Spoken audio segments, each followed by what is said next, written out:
بسم الله الرحمن الرحيم. اللهم صل على سيدنا محمد. أهلا بيكم يا أحلى أخوات وأحلى متابعين. في الفيديو ده إن شاء الله أنا هعمل البتنجان البانيه. يلا بينا أقول لكم على المقادير وتشوفوا الطريقة معايا أنا ثمرتين من البتنجان. غسلت البتنجان كويس قوي. ومعايا هنا المكونات: معلقتين كبار فيجيتار، معلقة دقيق، معلقتين كبار بقسماط، نص معلقة صغيرة من الملح، معلقة صغيرة من السبع بهارات، ومعايا 2 بيضة. وطبعا هضيف على البيض رشة صغيرة من الفلفل الأسمر. يلا بينا نبدأ على بركة الله ونعمل البتنجان البانيه سوا مع بعض. أول حاجة طبعا أنا بقشر البتنجان. بسم الله الرحمن الرحيم. احنا دلوقتي عندنا البتنجان ما شاء الله حلو قوي. طبعا احنا في الشتاء، وموسم الشتاء ده البتنجان فيه بيبقى حلو قوي. هقشره كله بالشكل ده كده وارجع لكم تاني. ده كده البتنجان اهو بعد ما قشرته بيبقى بالشكل ده. هقسمها 4 وحدات شرايح كده بالطول. بسم الله الرحمن الرحيم.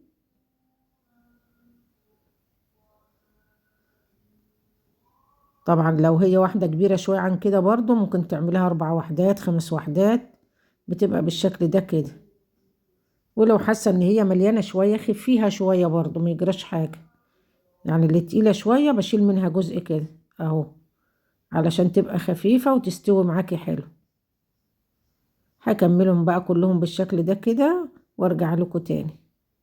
بعد ما عملتهم الاتنين بالشكل ده كده زي ما انتوا شايفين اهو، بالشكل ده شرايح كده، هبدأ بقى اقلب المكونات دي كلها مع بعض. بسم الله الرحمن الرحيم.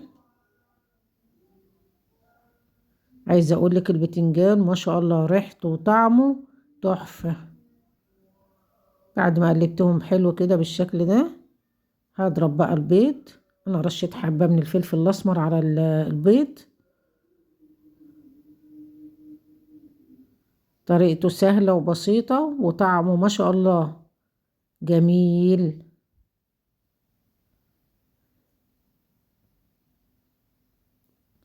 انا بضيفه هنا كده عشان الطبق ده واسع، اقدر اتحكم في الشرايح كده بتاعه البتنجان وانا بعملها. بسم الله الرحمن الرحيم.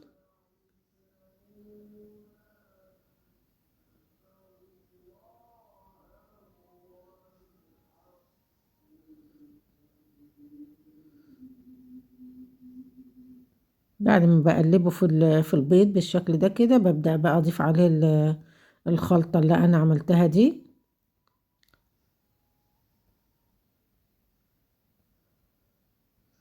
عايزة اقول لكم مقرمش كده وجميل وطعمه حلو قوي. الخلطة نفسها مقرمشة كده وحلوة من بره، والبتنجان طري من جوه وطعمه زي السكر. هو اليومين دول البتنجان زي العسل، حلو قوي.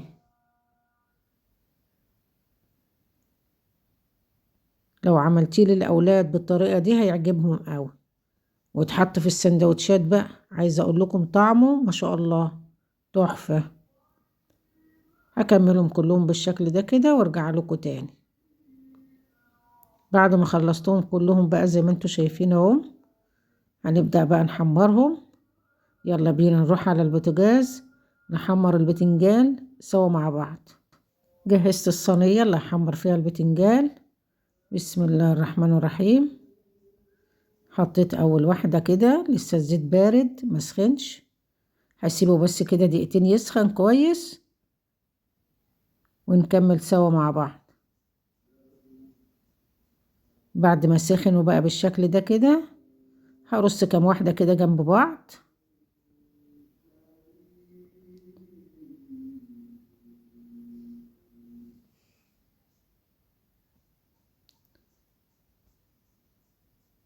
طبعا النار تكون متوسطة، ما تكونش نار عالية علشان يستوي من جوه حلو.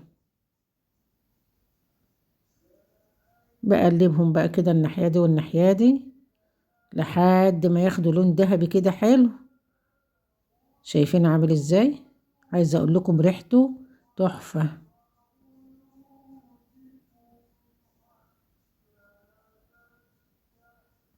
بس كده هقلب الناحية دي والناحية دي، الناحية دي والناحية دي كده مع التقليب المستمر طبعا، لحد ما كله ياخد لون كده حلو. وبعدين نطلعه بقى من الصينية دي كده. خلاص استوت وشكلها، شوف شايفين شكلها عامل ازاي؟ ما شاء الله شكلها حلو قوي اهي.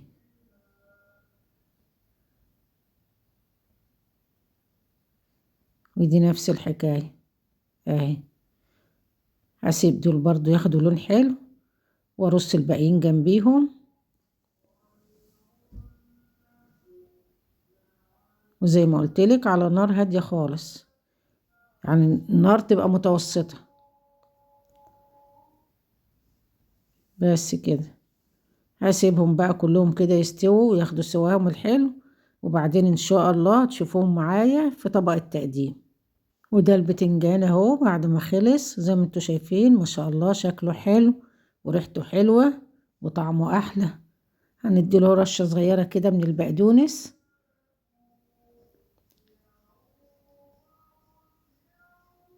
بس كده اعمل البتنجان بالطريقة دي هيعجبك قوي.